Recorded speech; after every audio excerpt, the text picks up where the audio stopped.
Hi, everyone, and welcome. My name is Anna Radolovsky, co-founder and CEO of WomenTech Network. WomenTech Network is one of the world's leading organizations for women in tech with more than 72,000 members, 8,000 global ambassadors represented 172 countries. Our mission is to empower women in tech through leadership development, professional growth, and mentorship programs. We are truly grateful to have Enbridge as our network partner supporting our mission, programs, and activities. Enbridge was recognized by Catalyst for their programs and initiatives in diversity, equity, and inclusion space. Today, you have this incredible opportunity to delve into the inspiring career and journeys of women leaders at Enbridge. And if you want to learn more about career and growth opportunities at Enbridge, visit their profile. I will share shortly in the chat. And I'm truly honored to welcome everyone today. And I'd like to introduce Bhushan Ivaturi, Senior Vice President and Chief Information Officer at Enbridge, who is hosting this panel today. Bhushan brings over 2 decades of international leadership in business of technology with experience in shaping and leading transformation in multiple industries, diverse cultures, and different business cycles. At Enbridge, Bhushan drives digital strategy and oversees critical functions such as technology and information services, cybersecurity, and data. He actively supports women in technology and serves on the board of directors for the Calgary Spark Science Center. Bhushan, welcome. Bhushan, welcome. Over to you. Yeah, thank you. Thank you. And yeah, hello, everybody. Welcome to our exclusive partnership here at this panel event with WomenTech Network. I'm really excited, and I just want to talk about Enbridge. We are a diversified energy infrastructure company, and we operate across North America.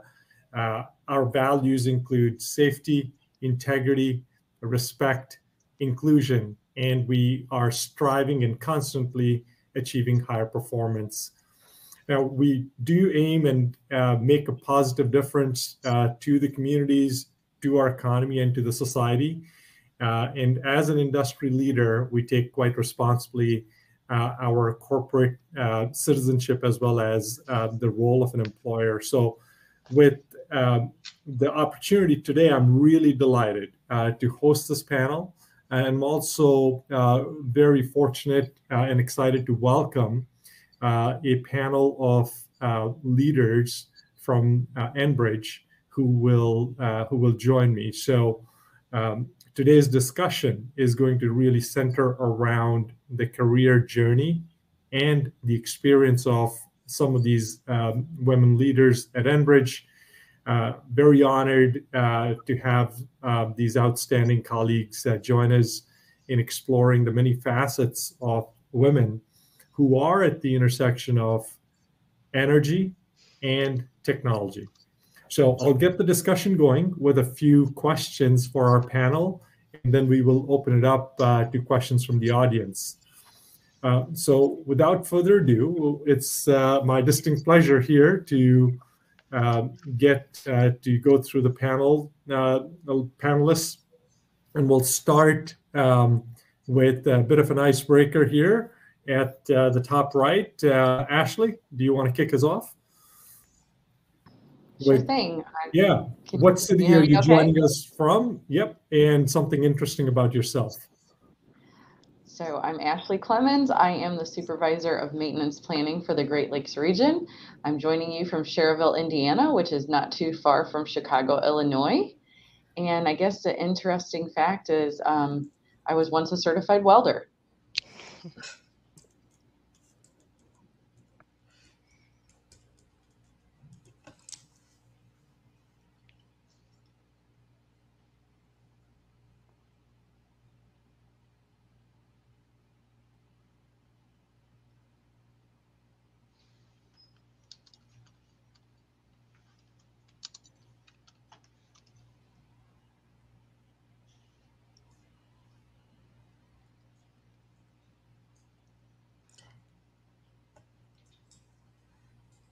I think maybe we're having a bit of a problem with Gabriela's mic, so maybe I'll go and hopefully we can fix that. But I'm Rebecca Shriver. I'm the VP for Information Technology for our gas distribution business as well as our renewable power. I am here from Toronto, Ontario today, and just maybe I'll keep with Ashley's theme. Interesting fact is, once upon a time, I drove a fork truck as a student. So yeah, forgot about that until you mentioned these wells, Ashley. Hey, Rebecca. Oh, there you go, Gabby. Yeah, it's working now. Yeah, I have to give all my speech. I forgot what I said before. I'm sure it was great. Yeah, Gabriela Mendez-Coupe, Director of Legal Operations. My background is actually engineering. And then a fun fact, half of my life in Venezuela, half of my life in Canada. So it is interesting to see the diverse opportunities of culture as well. So that's my part. So I pass it to you, Deborah. Great, thanks. Hey, I'm Deborah Grab. I'm in Calgary, Alberta, and I'm part of the HR team within Enbridge.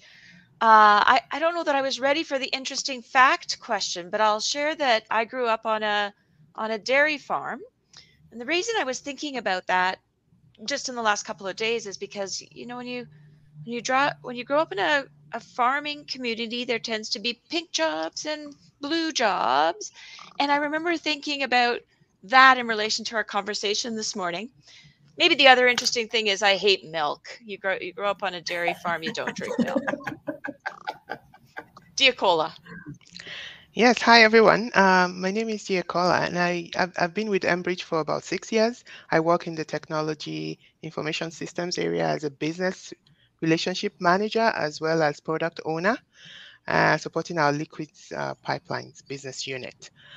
An interesting thing about me is that I come from a family of 12 siblings, and I am the first of 12. So yeah, that has really helped me in my leadership and conflict resolution and resilience as well. Hey, I'm gonna just jump in. We've lost Bouchan, but you know what? We'll forge ahead. I think next we were going to go to advice that we have for women who want to work in this field, in this area, and technology overall. And I think Rebecca, we were going to you. Yeah. So just I had a couple points I wanted to make. The first one was just really about kind of becoming an expert in something that you're passionate in. And of course, we're talking about technology today. And I've heard this recently. I don't know if it's the rule of 80 or the rule of 100, but if you spend 100 hours, something you can become the expert. And it was actually my daughter that was telling me about that one. But I think it's kind of really applied to me, you know, in my career, and I've seen this in others, where you don't have to grow up in a specific background. You didn't have to take coding, you know, in university. I certainly didn't, to become an expert in specific technologies. And, you know, I think whether it's, you know, robotics, process, you know, engineering, or recently generative AI, they're all things that you can go out and learn about and learn so much about and become the subject matter expert. And no one has to ask you to do that. And I think if you find something like that you're also passionate about, you know, even better. So, you know, that's one piece of advice. And I think when you do that, it just demonstrates how you can not only drive value, but do it with something that you're interested in. I think the other thing for me, you know, and again, back to, you know, coaches that I've had, is just to really lean in and make yourself heard, and recognize the value that you have and what you know and you understand. I think sometimes as women, we're just a little more hesitant to not be as loud or not take the seat at the table. And I think we really have to push ourselves sometimes out of our own comfort zone to do that and to be heard, and maybe sometimes interrupt someone if that's kind of what's necessary. So I would say that would be the second thing. And then with that, as a leader, really encouraging and coaching that in your team. And I know I've done that with a lot of the women that have worked for me and I've coached, is just, I need to hear your voice. You're going to have to speak up. Like, you can have that conversation, that dialogue, and go, you know, toe to toe with that other person, you know, more than you think, you know, but you're going to have to get a little louder about it. So I think kind of those would be my two big pieces of advice that I think I was sort of taught. And then when what I learned from it has definitely benefited myself. Hey, don't mind if I jump in. I I work in HR, and it is a historically female-dominated field. So when we talk about diversity in HR organizations, we talk about more males, more persons with disabilities, more veterans, more underrepresented groups. Those are where our opportunities exist, and we're very aware of that in our own team here at Enbridge. So perhaps there's something that Bhushan mentioned earlier on in his opening comments that I'm just going to glom onto, and that is that it's, for me, there's some advice here about industries. I think oil and gas, transmission, utilities, renewable energy, the businesses that Enbridge is in need innovation, and they need leadership, and they need diversity, and they need you. And so think about the industry that you're aligning yourself with and the opportunities that might exist in both old infrastructure, like our pipeline assets, our core business within the organization, and new, like renewables and our energy transition and so on. Both need engineers and IT and data specialists and trades and more. So for me, it's a little bit about industry. It's great, Deborah. Thank you, and Rebecca. Maybe we switch gears here a little bit and talk about a career journey. So if maybe I'll start here, Ashley, with you tell us a little about your career journey and how you landed at Enbridge in the technical field. Sure. My story is a bit of a unique one. I actually went to college right out of high school and earned a Bachelor of Science in Criminal Justice. While I was pondering what I was going to do with that degree, my father became terminally ill, and I felt an urgent need to get in the workforce and earn as much money as I could as soon as possible to support my family. So I found out that the local BP Whiting refinery was hiring pipe fitter apprentices. So I submitted my application, got my foot in the door. I spent the next 7.5 years on my tools there. After that, I took a role in safety and compliance, where I did everything from develop the fall protection program for the refinery, instructed heavy equipment classes, you name it. At that point, I continued my education and got my Master of Science in Safety, Security, and Emergency Management, and then took a learning and development advisor role, where I managed training for all of the maintenance forces and half of the operations staff for the refinery. After that, I moved back to maintenance in a management role. I actually became a complex maintenance superintendent, where I managed maintenance activities for the sulfur recovery complex, the utilities division, and then the crude units.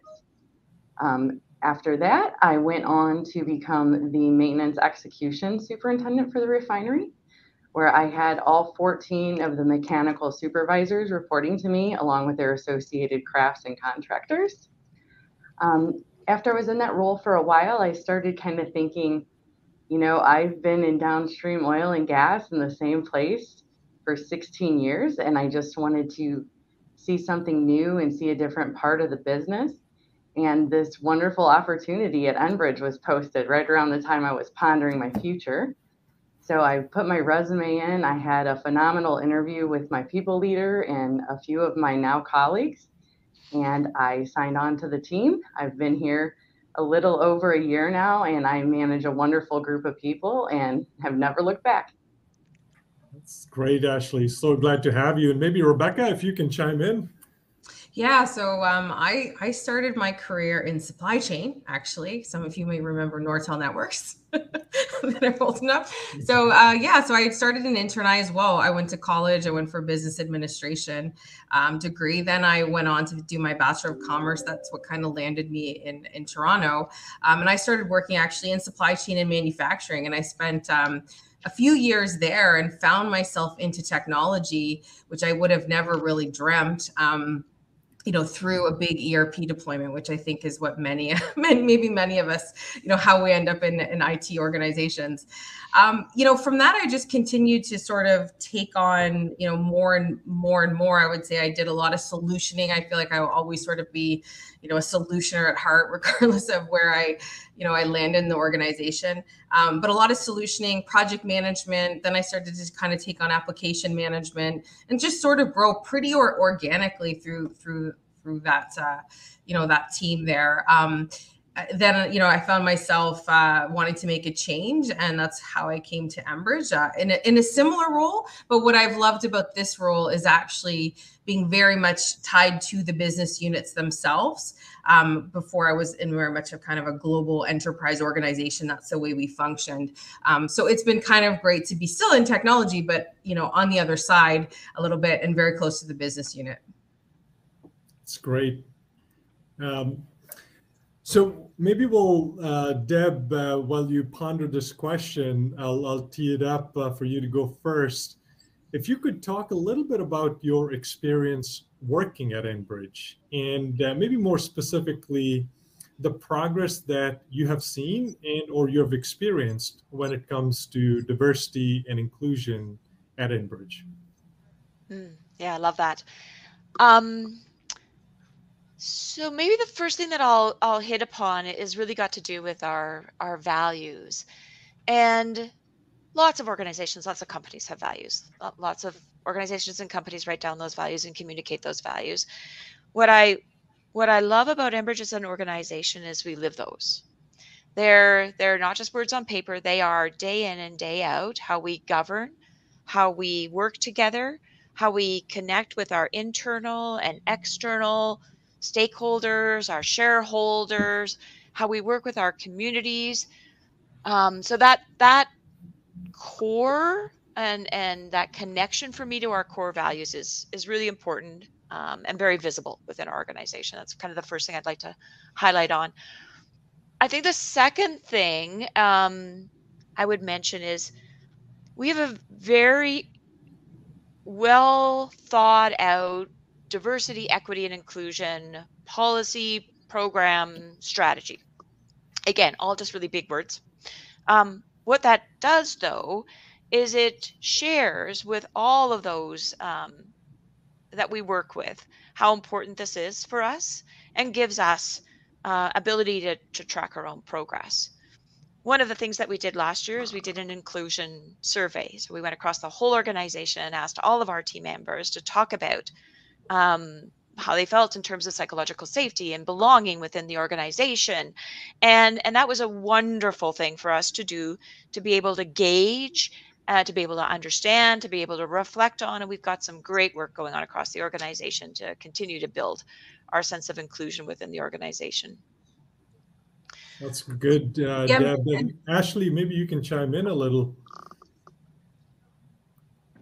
Sure. Since joining Enbridge a year ago, I knew that inclusion was one of the core values of the enterprise, but it's really embedded in the culture, like Deborah said. From the get-go, there's always been offerings of Stand Up for Inclusion events that I've had the honor of participating in, a recent one on women in operations and LP, which was great. And then most recently, we've had women's focus groups in liquids pipelines, where a survey was sent out to women across the organization, and then they were brought in for focus group discussions just to simply talk about, our thoughts on inclusion and issues women face. It really built a lot of camaraderie, and we're excited to see what comes out from that. Yep. Well, I just wanted to chime in. Sorry. Go ahead, Rebecca. Yeah. One thing that was just really notable to me when I joined Enbridge, which was 2019, and I had come from an executive technology role. I had never been on an executive team, either from technology or supporting the operations in the business, where I had another female peer.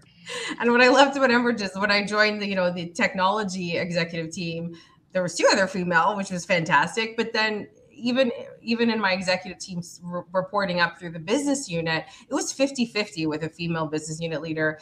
then and now, even though we've changed that with Cynthia Hansen and Michelle Harridan. So I that sort of blew me away when I started to just see in my own leadership team, other females. It sounds silly, but it was a really big deal to me at the time when I joined. That's great. Gushen, can I loop? Yeah, I had another minute to think about it. Can I jump in again? Well, one of the other things I want to mention is the Women in Technology program. So we have a specific program at Enbridge where female employees are invited to join a cohort, and they're provided with sponsorship and exposure and an opportunity for work that is far-reaching, and I think that's just a great indicator of something we very specifically do alongside, like Ashley mentioned, a number of very specific things we do to help grow and develop our female leaders within the organization and technology. And I think it's a great initiative. Thank you, Deb. It's really good to hear from all of you, a lived experience. And I think your personal examples just bring the concept, Deb, that you mentioned of diversity, equity, and inclusion to life. And so good to hear those experiences. And maybe, Gabby, the next question is, coming your way in terms of how have you been involved in shaping or advancing diversity at Enbridge? And maybe if you could share some specific examples. It's a great question, Bushan. And I'm just going to start for something that Deborah mentioned about psychological safety. Psychological safety is as important as physical safety. Safety is one of our core values. So psychological safety is not only on the well-being and helping and everything that allows a person to be present, to be engaged, to be part of the culture, but it's also an opportunity to create a space where it's safe to fail. We are a very risk-averse company, and then we more and more we've been trying to bring that culture forward where through failure we learn, and then how much you expedite that learning process by creating those safeguards to your people to make sure that they can test, try new ideas in a risk-safe environment that is a control one, and then you can progress and keep on that. So as senior leaders, I will encourage anybody that has that opportunity to embed that type of culture within their teams, because you're going to see how much they grow as soon as they start, and how more safe they feel, and how much more they will trust you with the new ideas. And this is where innovation really has an opportunity and a spot to live in. Another two more that I wanted to mention, and I put it down here before I forget. One of those is speak up. That was another element. If you see something that is affecting anybody in your team due to the diversity, equity, and inclusion, that you see an opportunity that you could take the lead and be that person speaking up, but also encourage your team members to speak up, that's important to foster as well. We want people to feel safe. We want people to talk. We want them to. We are the forefront of our company. So why will not have that opportunity to talk about it?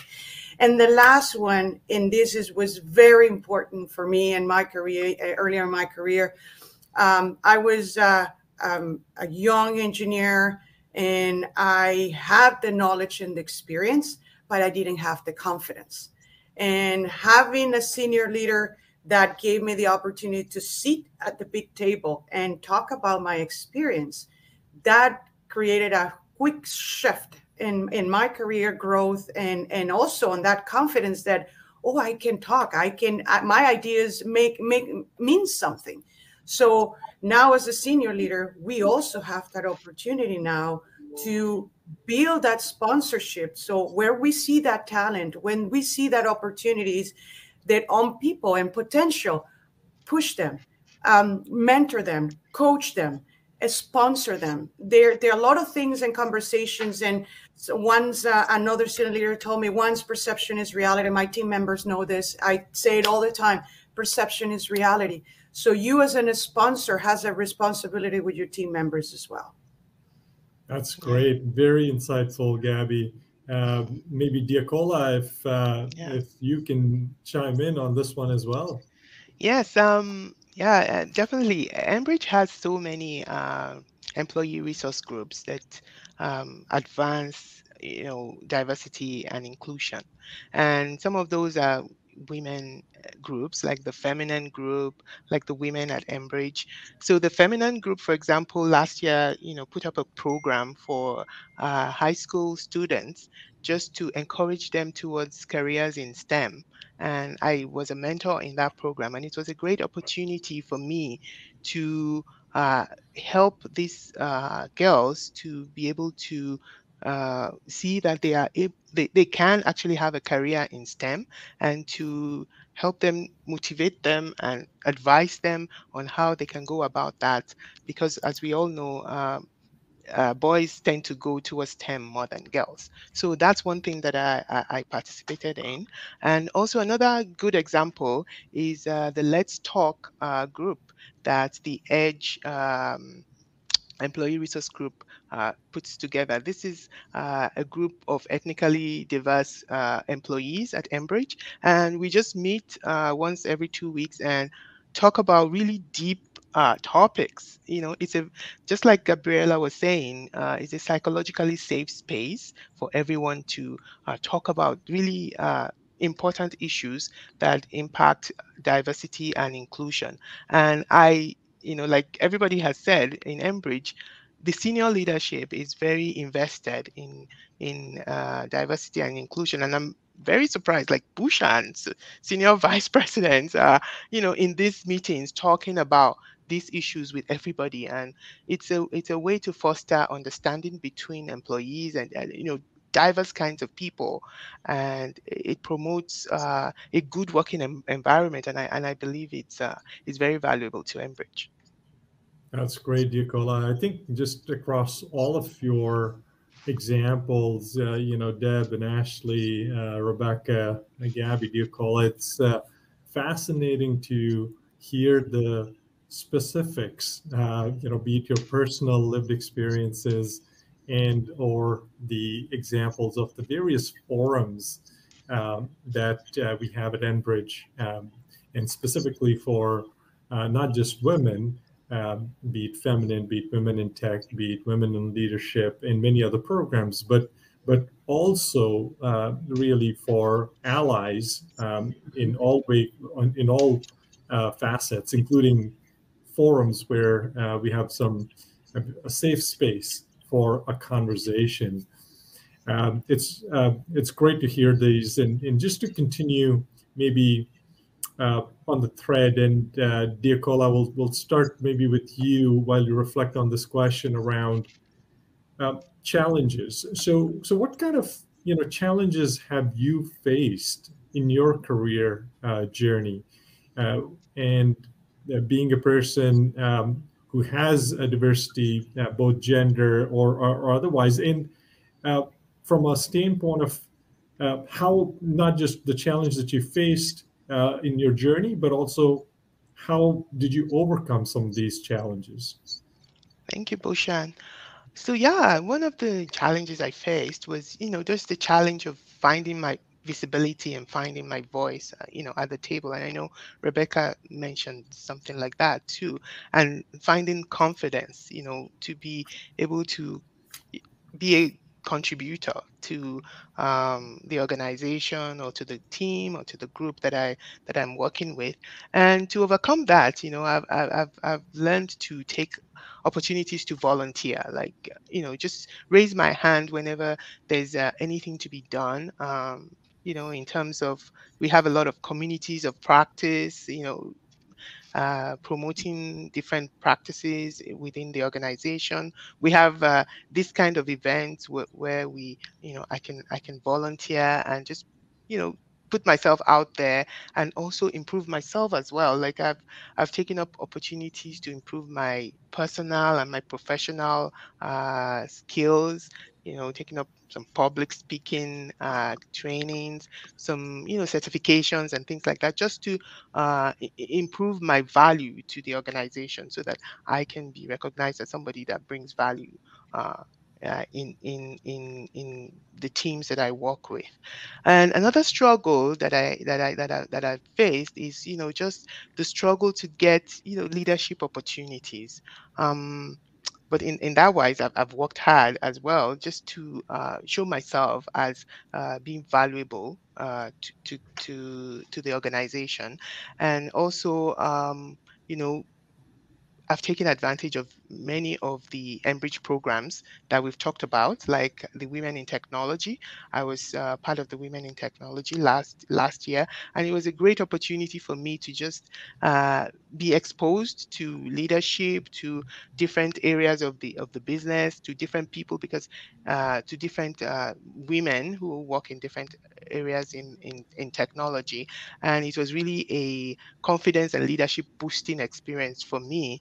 And I've been very blessed to have many leaders who have really supported me and who have coached me, mentored me, and who have always given me opportunities. So these are the ways by which I have overcome some of these challenges that I've faced in my career here at Oh, Enbridge.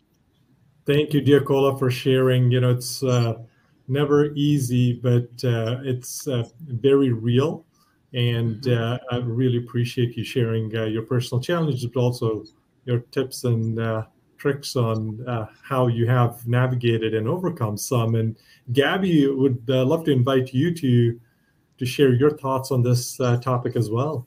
Oh, you know how passionate I get on this topic, so I try to contain myself on this one. But this example I'm going to give, it basically goes across who we are as a company, and also as a woman, what do we normally face when we are in technology or one of the STEM careers.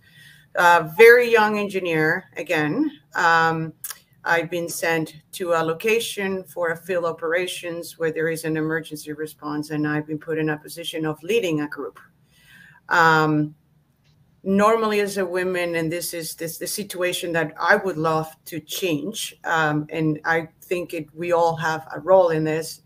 The individuals, when I got there, I felt the need that I needed to justify to the men that were there why I was capable to do that role. So Venezuelan, a female, young, coming from the corporate office, why do I need it to justify it as a field? And I wonder if it would have been the same situation if a man would have put in that position at that time. So I think this is something that through conversations, and the first conversation I had with this team was, I'm here to make sure that the work get done and the work get done safely, and you all go home safely. That's my whole role here. And this is my experience, and this is how we're done. And this is about trust.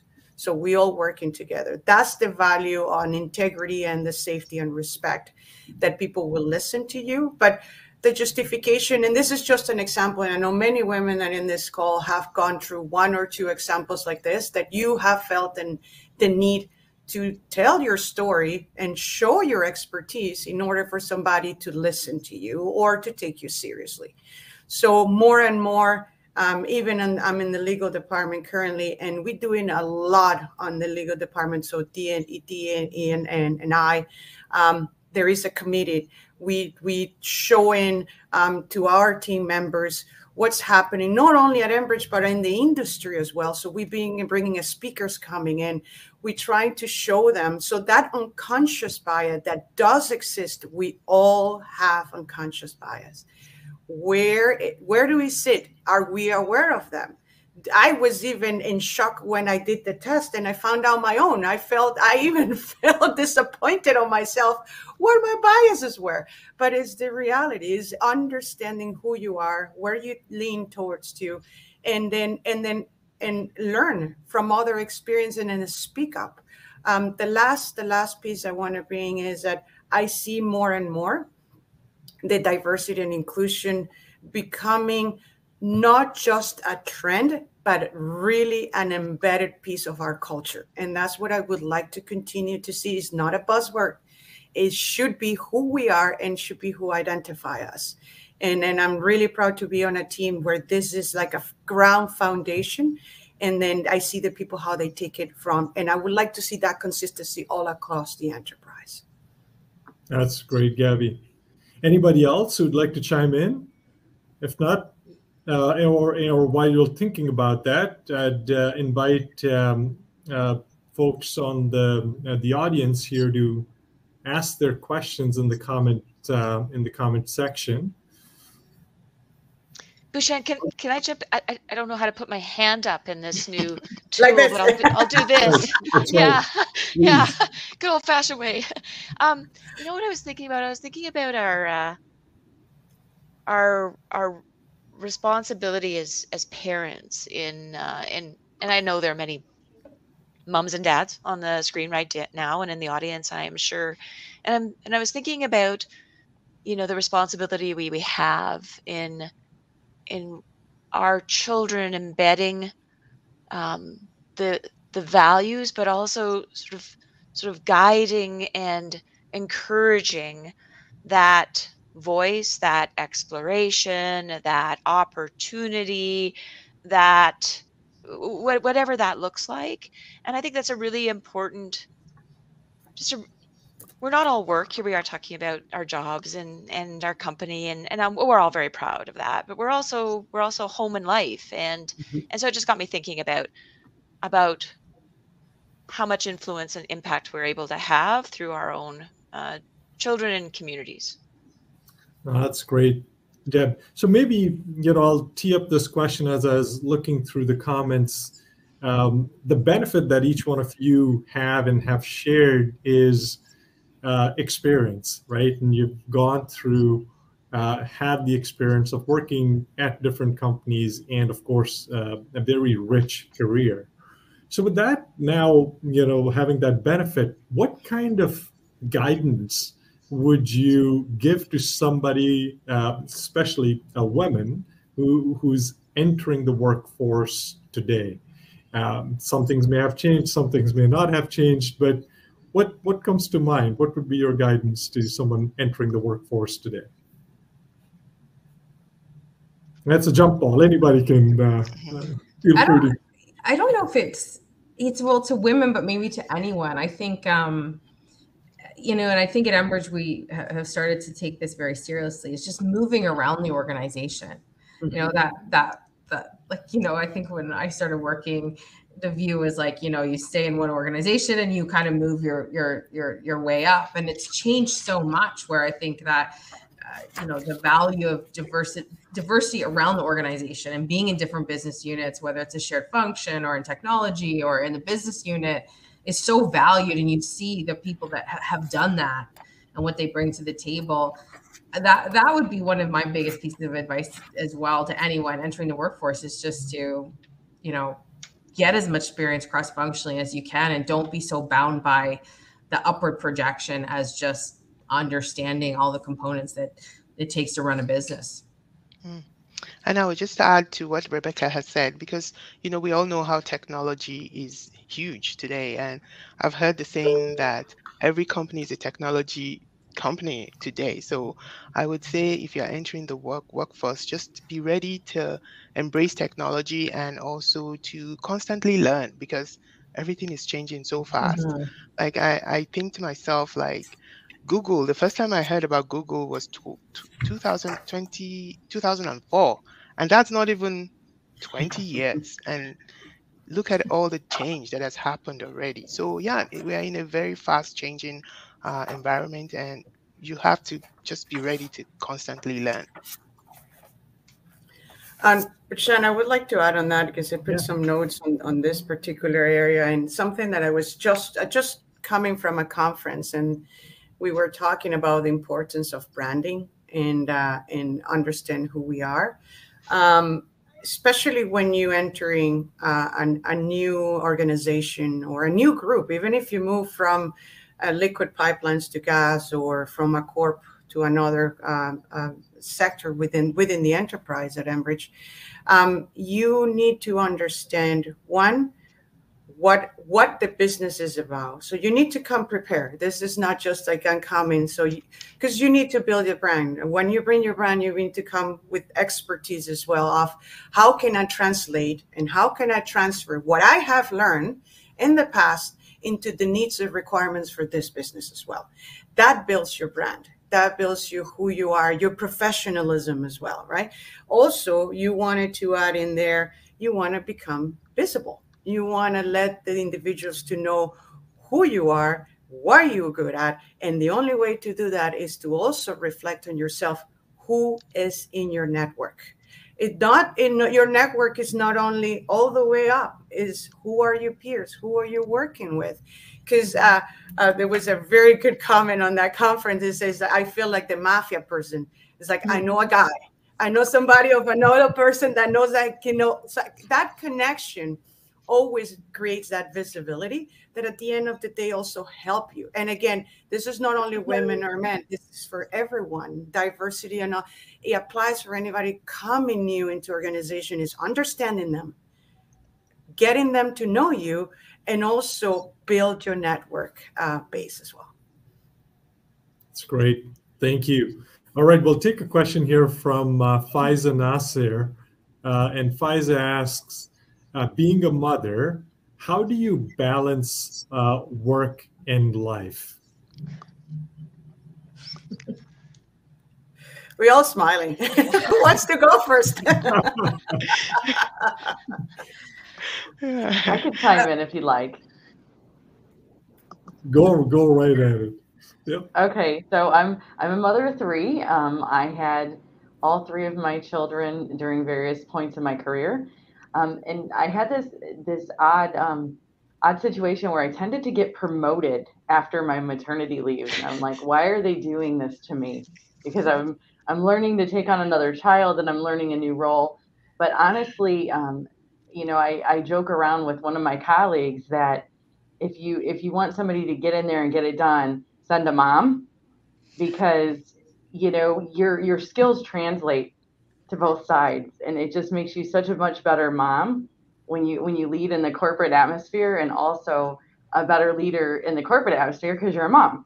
So I think that it complements it, and also balances somewhat naturally, but it just kind of meshes. And I don't think that I'll ever have a perfect balance, but what I do is just try to, put into perspective, who's going to remember in 20 years all those work hours I put in, my kids or my job, right? Mm-hmm. And just putting it in perspective, supporting my employees who are also parents, and making sure that they know, that's the number one job you're going to have. And also having great leadership that really supports us in our work-life balance here at Enbridge. Flexible working arrangements, just other opportunities to involve our family sometimes, and our working atmosphere is great with family safety days and things like that we have in operations. It's never easy, but as you work that muscle, it kind of builds. Yeah, maybe one thing I would just add, I think, is I have twins, so they came at the same time. There's like not a lot of time to figure stuff out. Like, have a management action plan. But I think for me, it's been like setting expectations. I think it's so easy as a mom to just want to do everything, right? Mm-hmm. Like, I want to make them dinner. I want to make breakfast in the morning. Like, you want to do all those things for your kids, but you can't always, So, and some days I make that a priority, but it's also like setting those expectations with them, especially when they get older, as my kids, they're starting to get older now, is like, you can make your lunch. Like, come on, you're 14. Like, some kids go to war. You can figure this out. And like that, being okay with that you don't have to do everything, and that it's okay for them to take accountability and be able to do some things, and not let kind of the mom guilt sink into that, right? You're actually teaching them life skills by setting those expectations. So a little of that, and I think giving yourself a break too. And having a sense of humor, Rebecca. Honestly, I think that might be one of the best survival techniques as any working parent is just keep your sense of humor. I know Rebecca has that in spades, as she was Exactly. also trying to keep, yeah, as she's also trying to keep her house sail ready. God, don't get me started. And Hard to clean from that, I'll tell you. They can keep the house clean now. I know that now. So the bar is up higher. And I was also going to add just that the hybrid situation that we have in Enbridge also helps a lot with work-life balance for moms. Yeah. That's right. Gabby, were you trying to get it? Diakola mentioned it right now about that, but also I just saw a comment in there that I think is extremely important to address by all of us. If we can say something very quickly about the imposter syndrome, because I don't know if I went through it. I don't know if any of you went through it as well. And the question was, any tips or advice to help with imposter syndrome? So sorry, Bushan, I just saw that one coming in. And being a woman, I know how important that one is. Yep. No, and there's a question here on any tips or advice to help with the imposter syndrome. Does anybody else want to kind of add a little more to this question? Can I jump in first with maybe just a little bit that comes to mind for me? Someone once told me, someone once gave me some very good advice, that when you have that voice in your head, you know, that voice, replace it with the voice of what a friend would say to you.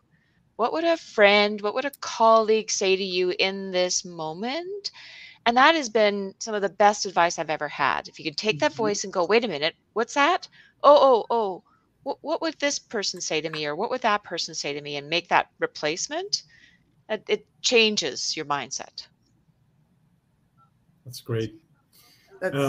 I'll tackle another question here, which is how distributed is the staff at Enbridge globally?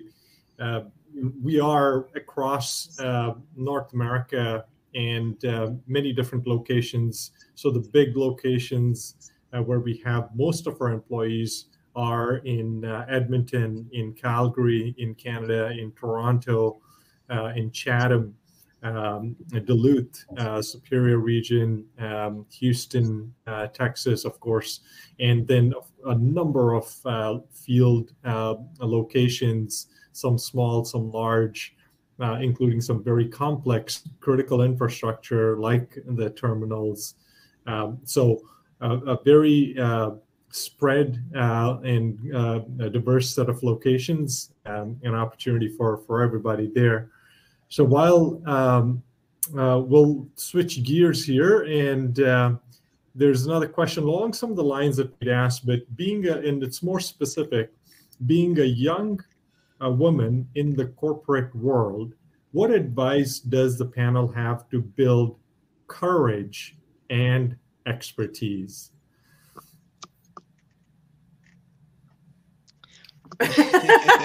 First, thanks for the young. I appreciate that. We all feel like flattered for that one. But this is a very important question because I don't think age determines the expertise. There are individuals that at a really early in their career, they have the courage to take on some roles or some challenges that has pushed them to grow exponentially. What can you do to create any of that? Any opportunity you see on Enbridge that opens, and then don't feel you have to have 100% of the qualifications. If you see an opportunity, chase it. You never know when that door will open. Chase it. That's one of the things I tell everybody. There was an opportunity to go to a field, and everybody's like, I don't have field experience, but guess what? You're going to get it if you go there. Raise your hands, even for 2 or 3 years, have a conversation, tell them what you want in your career. See who's in that network again. That's so extremely important. And have that sponsorship or mentorship or coaching opportunity, because they will also guide you to see what areas you have never considered to explore that others have seen a potential in you. Have the conversation. So for me is speak up, give that first step and then move forward from there. Yeah, I think I agree with you, Gabby. Yeah, don't be afraid. Like I think many of us we are scared. Like we are just afraid of the unknown. But what I do is I look at the people ahead of me, like, the leaders who are women, and I see that, if they've done it, if they can do it, then I can do it as well. And I've had the opportunity to have such leaders in my career that I look to, and also find, like Gabby said, find mentors and sponsors, people who have your back, like who would speak for you, who will push you forward even when you are when you are scared, who will push you and tell you, I have that person in my life right now who makes me do things I feel like I can't do, but she's always pushing me, she's always prodding me, making me go beyond my comfort zone. And I think that's what you need as a young woman, or anybody who's trying to build their career. You just need to be ready to push yourself beyond your comfort zone and go out there and not be afraid. That's what I would say. Yeah, I was like to think of it, like challenge yourself to do things you're afraid of. I think that's a really good point. But I do think women tend to want to have all the experience and then say, okay, I'm going to go do this once I know everything. Men don't do that. They don't. So it's like, I think you have to think of like, what am I capable of doing? What am I capable of figuring out? And challenging yourself to do it. And it's like, you can do really hard things, right? And you probably have done really hard things. So just like, that's just what should build your confidence to do something and take something new on and figure it out. And be that voice that kind of says that when you're like, oh, I haven't done this or I haven't done that, or kind of the fear kind of starts to set in. Because that is, to your point, Gabriella, how you'll learn and get experience exponentially. That's great. Well, maybe just building along these lines, Rachel Wong has one, and I think you all spoke a little bit about how to build the confidence element. Maybe the second part of this is the resiliency over the course of the career. And it could be, a time when you've stumbled or maybe not felt that you're at your best, but you picked yourself up again and bounced forward. So any thoughts around tips or techniques or how you've built that? I'll give one very, very short here. I think is don't take it personal. I think when we try new things, I go back to the psychological safety and creating an environment where you try and sometimes and created that safeguards on where you can try new things. And if we don't try new things, we're never going to grow. We're never going to innovate. We're never going to be better.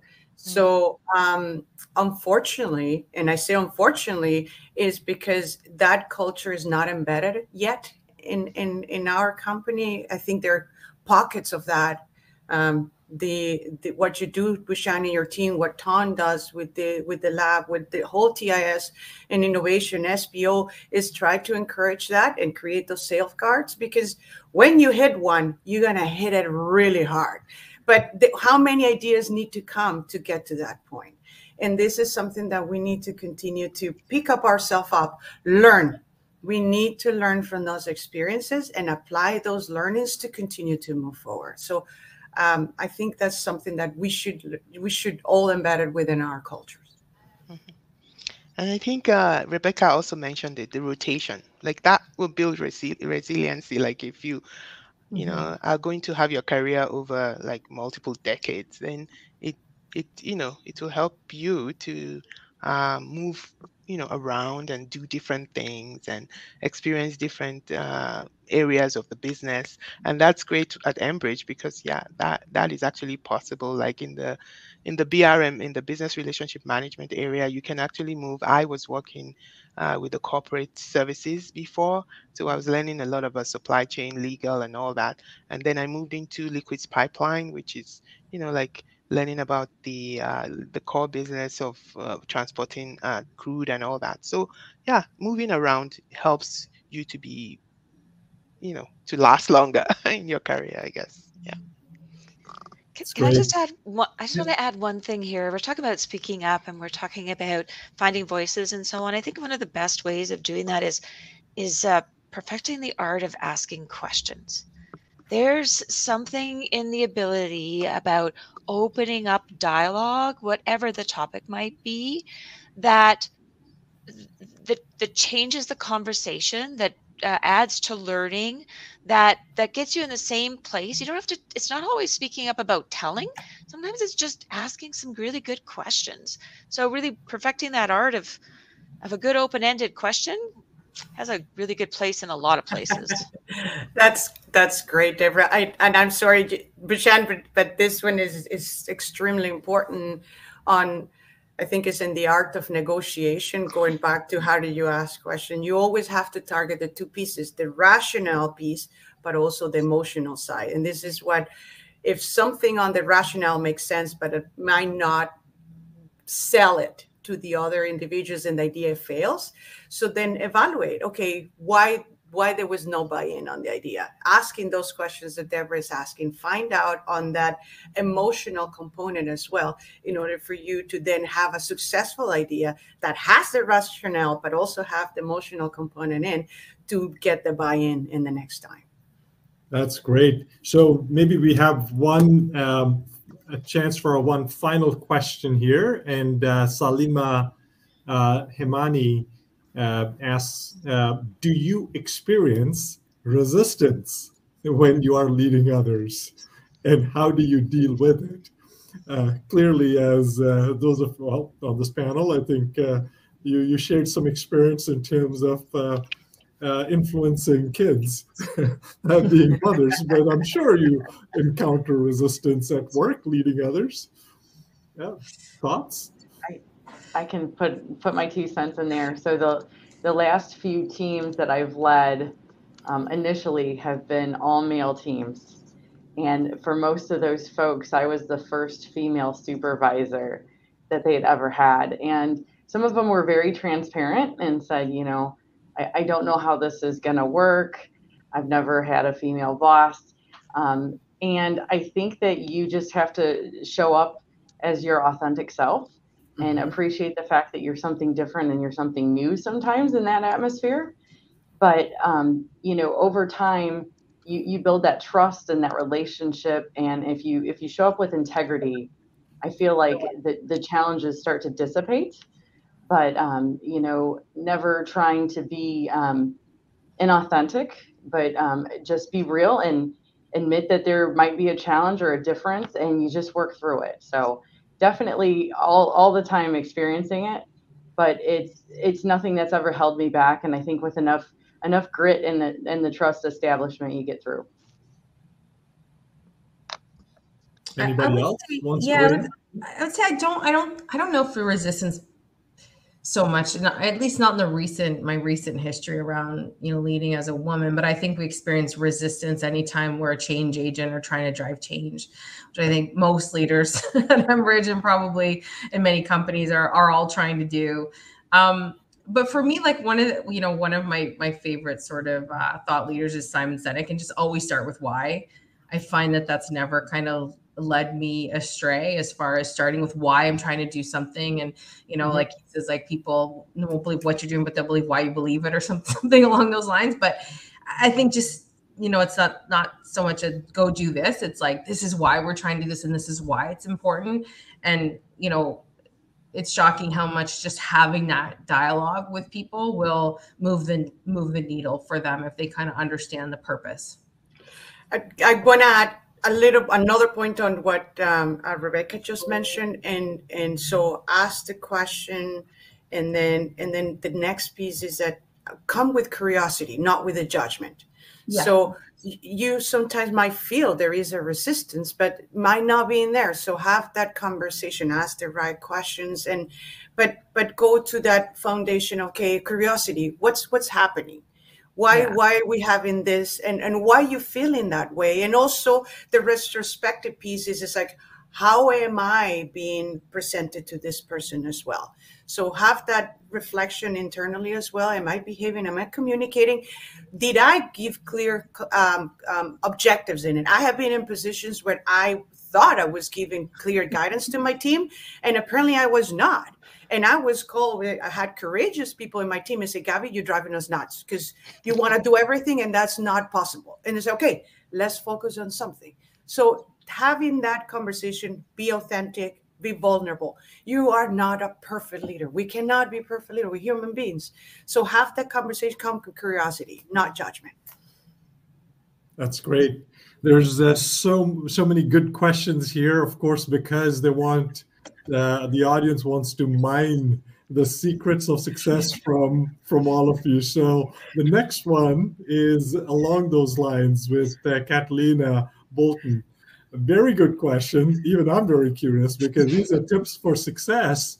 Doesn't matter, who you are, but a very good one about how do you start your day and how do you end your day, assuming you have a family to take care of at the same time. Well, I can say what I don't do in the morning. And Rashawn, don't get mad at me for this one. But one thing I found over the last year or so is I don't start the day by looking at my email and all of the things that are coming. I just find if I can wake up and take, even if it's 20 minutes, just actually wake up and, start the day in a calm state, then all those things that are coming at you are a lot easier to deal with. I find that when I used to just the first thing you do in the morning, the first thing you do is looking at all those messages, I think it just puts you in a terrible mind state to get anything done. And I find that that's really helped me. I think just prioritize and this is what I got to do today and then start the day. It's so good you shared that, Rebecca, and thank you for doing that because, it's one of, I think, a bad habit that clearly I have, and I'm sure many suffer from it. The phone becomes the de facto device to reach out to. And then, of course, creatures of habit.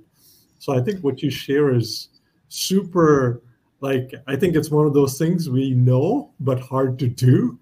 And it's something that I'm making a note of. It's all right, let's do more of that. Very, very quick. I've basically been asked in family members and people that I love, precisely on that exact example, Rebecca, not picking up the phone, but instead be present. So whatever you do that makes you to feel present, that could be breathing, a meditation, yoga, a coffee in the morning that you sit down with your loved ones. And then at least just, even if it's your kids, seeing them running around trying to get ready to school, be present. So I'm learning, or even exercise very quickly, is something that makes you to be in that moment and enjoy that moment and treasuring that more and more. I'm learning. Once in a while, I freak out because I haven't picked up the phone, but I'm learning to disconnect from that piece. And exactly the same needs to apply before you go to bed. You need to be present again, disconnect in order for you to be able to rest, to gather and recover for the next day as well. So those to me are, during the day, I'm a mess, but at least I'm trying to put order at the beginning and at the end. Yeah, I agree. I'll just chime in. So for me, just starting the day with a quiet time, meditation, and just thinking about the day, just like Rebecca said, what am I doing? What's first? What's the first meeting today, and all that, and how do I prepare for it? That's how I start. And to end, I end with conversations with my family, and then we all go to bed. That's great. I don't know if other people have any challenges sleeping, but I've learned a little trick that goes to the rest comment that Gabby made. Sometimes I found myself waking up in the middle of the night, mulling over something, mulling over some problem, whatever it might be. And so I found this little thing where I'm like, what was I grateful for today? My head hits the pillow. 2, 3 things, could be big, could be small. It could have been the glass of wine that ends the day. Maybe that's not the best answer, but the gratitude piece sort of puts your brain in this just before you fall asleep space of a bunch of positives. And that helps my sleep. That's great, Deb. Thanks for sharing. A similar sentiment from Leah Lawton on the comment. She says, I think about the blessings I have in my life most mornings. And clearly what you're doing is a gratitude journal or something of that sort, during times, be it waking up or before going to bed. Yeah, there's science behind it that really helps. All right, a question from Jasmine Albana. How do you think men can be effective allies and advocates for women in leadership? I can give I one can very chime in. quickly. Sorry. Go ahead, Gabby. I was going to say one of them is recruitment and a sponsorship, both of them. When you see an opportunity and you know there is somebody that has a potential, just tap the shoulder, tell them, hey, you should apply, or I would like you to apply, or encourage them. That could change somebody's career tremendously. Easy one. It doesn't take that much. I agree. I think that I've had been surrounded by some fabulous examples of men that have, extended their sponsorship or helped myself or female counterparts. I like to brag on my people leader, not because I like good year-end reviews, but he has gotten in a really great knack of kind of poaching some great female talent from outside of the Enbridge system. And having that keen eye and looking for that talent external, but then also finding the female talent internal and on his team. And he puts a lot of focus just into, okay, where do you want to go and how are we going to get you there? Making sure I've made good connections as a new employee. And I thought another awesome thing that I experienced personally here is, right off the bat, they set me up with a female mentor, which I loved. But then they said, hey, let's get you a male mentor too. And it's great to have that balance and perspective. And, special place in my heart for men that want to help mentor women, because you're just really, really reaching out and championing everybody by doing it. Great. Yeah, thank you, Ashley. And, I can just chime in with my sentiment. I think it all begins also at home. Personally, I just feel both respect, admiration for the potential, and being an advocate for women in your personal life, be it your daughter, anybody, doesn't matter who that is, your spouse or friend. Those things do become a way of thinking about the world, and it carries into work as well. So, it's not just at work. It all really starts in our personal lives and at home. And as an ally, it's always, at work, walking alongside and supporting. So a number of things here. I think we're really coming up on time. Great conversations. Another question is, would your younger self actualize your current position? Did you think you would be where you are? And did you overachieve or not yet? And where do you want to be? Oh my goodness! Wow. Okay, no, I'll start. I love this one. I think Deborah, this has to be a lot to do with the visualization. Like when I was young, I was an athlete, a professional athlete. And I think that's one of the things they teach you, right? Is project that path, see yourself with the podium, having a medal and all that. The same applies for the rest of your life, right? Manifest, visualize, build that path. It doesn't mean by just doing that it's going to happen, right? But at least this is technology is energy, right? So we all align our energy and our efforts to a focus area. I do have a goal in mind. I do share it in my IDP, my individual development plan, for the ones that are not from Enbridge. And I have these constant conversations with not only my leader, who is extremely supportive, but also with my network. I tell them, this is where I want to go. This is what I would like to reach. And what do I need to do to get there?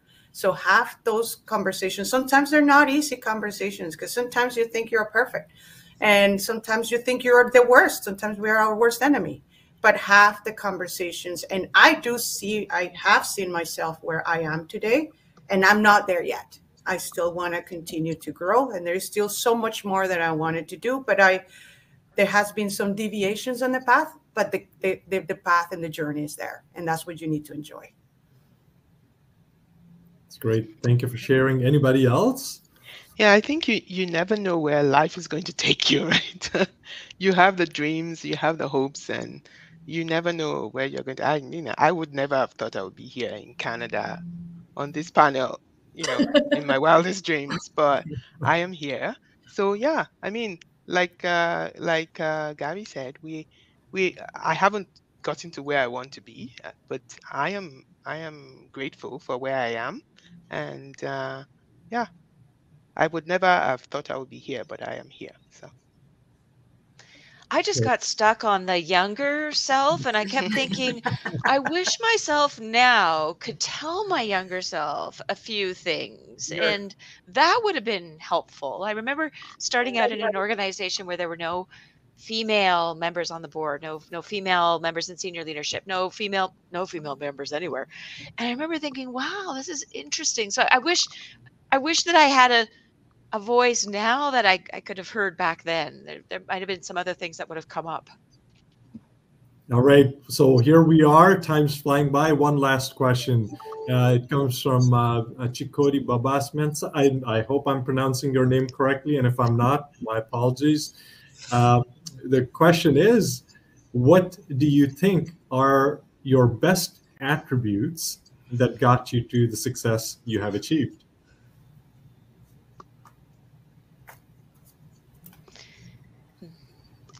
Well, I'll kick us off with something pretty quick and give everybody else a chance to think. I always say it's about patience and persistence, right? It's those two things in balance. The patience to know that there's change, but the persistence to continue to driving for that. And so it's those two things in balance for me. I would say resilience, right? Just, the ability to just keep going, no matter the challenges, no matter the difficulties that you face. I think that has done it for me. I think I'd probably say adaptability, or, similar to resiliency or maybe agility, just never being married to anything that I was doing or had, it's like if I needed to change or pivot or someone presented a new opportunity, I feel like I was always okay with change. And that helps, and kind of get tied to what you do or what And I think it's the same with like not being afraid, they're all kind of together. Do we want to round it out? Gabby and Ashley? Yeah. You want to go, Ashley? Sure.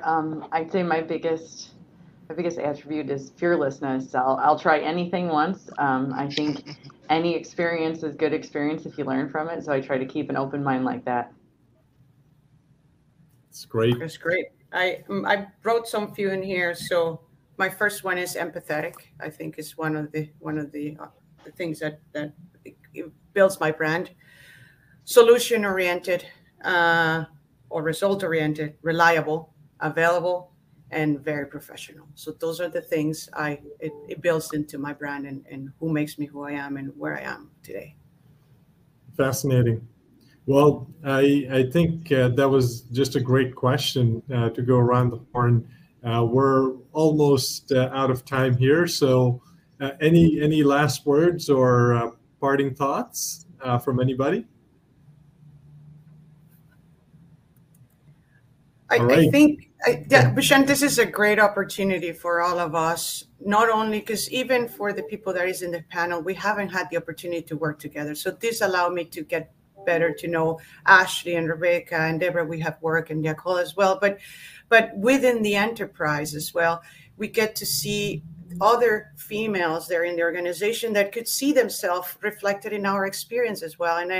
And then this is not just a stop. Now they know who we are, and is now part of what we were talking about, speak up, sponsorship and all that. So I'm expecting that some people within the organization will reach out to us and ask us more in-depth questions. And I will look forward to see that as well. So I think it's part of who we are and changing that culture for Enbridge. That's great. Well said. And I just want to quote a comment here as well for those starting out. Remember to be kind to yourself. You are learning, and it's okay not to know everything. It's not expected. I think it just cuts across. It's for everybody, not necessarily women or men. It's something that I think we all try to do as humans, to be kind to one another and know that this is nothing but a journey, and make the most of the journey. Have fun. It's a learning process, which does mean we'll stumble, we'll fall, we'll pick ourselves, and continue moving forward. It's been such an honor for me, as always, and such a pleasure, really, to have this opportunity to have a conversation and facilitate getting to know your career journeys, sharing your experience. It's something that I really thank you for, of course, and role modeling the courage to do so, to inspire others, but also to show the challenges on this journey and the tips and the tricks that you've shared in overcoming and or dealing with those challenges. A lot more that you have in terms of your runways, and a lot more to accomplish, but clearly you've already made such a big difference. So I just want to thank all of you on the panel. Again, one more time, Ashley, Gabby, Diakola, Rebecca, and Deborah, for spending the time and sharing your wisdom, and the audience for sharing your comments and some very insightful questions. And of course, WTN. Thank you so much. Have a great day. Thank you. Thanks, everyone. Thanks. Bye. Thank you.